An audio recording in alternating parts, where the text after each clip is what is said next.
একটি কফি পটে নাড়ানির সাহায্যে খুব জোরে কফি নাড়া হলো, ফলে কফির আয়তন 50 সেন্টিমিটার কিউব বৃদ্ধি পেল। একই সময়ে কফি পট হতে 40 জুল তাপ পরিবহন এবং পরিচলন পদ্ধতিতে নির্গত হলো। বায়ুর চাপ 1 × 10⁵ নিউটন পার মিটার স্কোয়ার। ১ নম্বর প্রশ্নে বলা হয়েছে কফির উপর কতটুকু কাজ করা হলো। প্রশ্নে আমরা দেখতে পাচ্ছি এখানে আয়তন বৃদ্ধি দেওয়া আছে 50 ঘন সেন্টিমিটার। আয়তন বৃদ্ধিকে আমরা ডেল্টা ভি দিয়ে প্রকাশ করি। ডেল্টা ভি ইকুয়াল 50 ঘন সেন্টিমিটার। একে আমরা ঘনমিটারে প্রকাশ করব। তার জন্য 50 সেন্টিমিটার থেকে মিটারে যাওয়ার জন্য আমরা 10⁻² দিয়ে গুণ করব। যেহেতু এখানে ঘন সেন্টিমিটার আছে এবং আমরা ঘনমিটারে যেতে চাচ্ছি, সেক্ষেত্রে আমরা এখানে একটি কিউব ব্যবহার করব। তাহলে সেন্টিমিটার কিউব থেকে আমরা মিটার কিউবে চলে যেতে পারছি। এবং এখানে আমরা ডেল্টা ভি এর মান পাচ্ছি 5 × 10⁻⁻5 মিটার কিউব।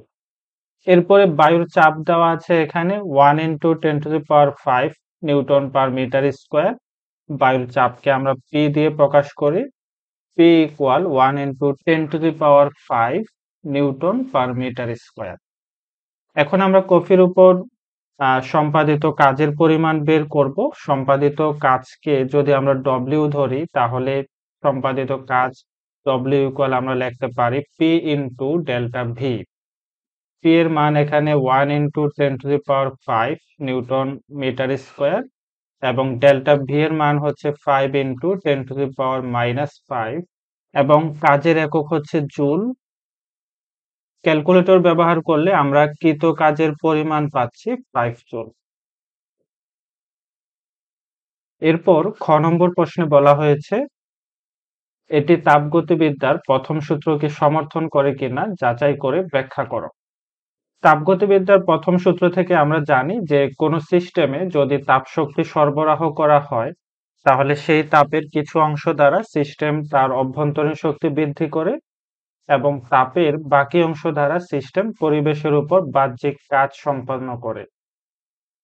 এখন যদি আমি সরবরাহকৃত তাপকে ডেল্টা কিউ দ্বারা প্রকাশ করি এখানে, এবং সিস্টেমের অভ্যন্তরীণ শক্তি বৃদ্ধিকে আমরা ডেল্টা ইউ দিয়ে প্রকাশ করব এবং বাহ্যিক কাজকে আমরা ডেল্টা ডব্লিউ দিয়ে প্রকাশ করব।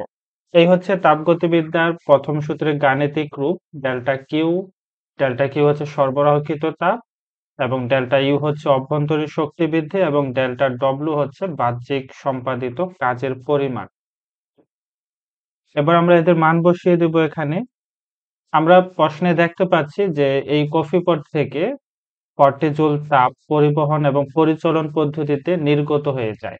তাহলে এখানে আমরা ডেল্টা কিউ ধরেছিলাম যে সরবরাহকৃত তাপ কিংবা যে তাপটি দেওয়া হয়, কিন্তু এখান থেকে যেহেতু তাপ নির্গত হয়ে যায়, সেক্ষেত্রে আমরা ডেল্টা কিউ এর মান নেগেটিভ বসাবো -40 জুল এবং ডেল্টা ইউ এর মান আমরা এখান থেকে বের করব। আর ডেল্টা ডব্লিউ আমরা ক নম্বর প্রশ্নে পেয়েছিলাম 5 জুল।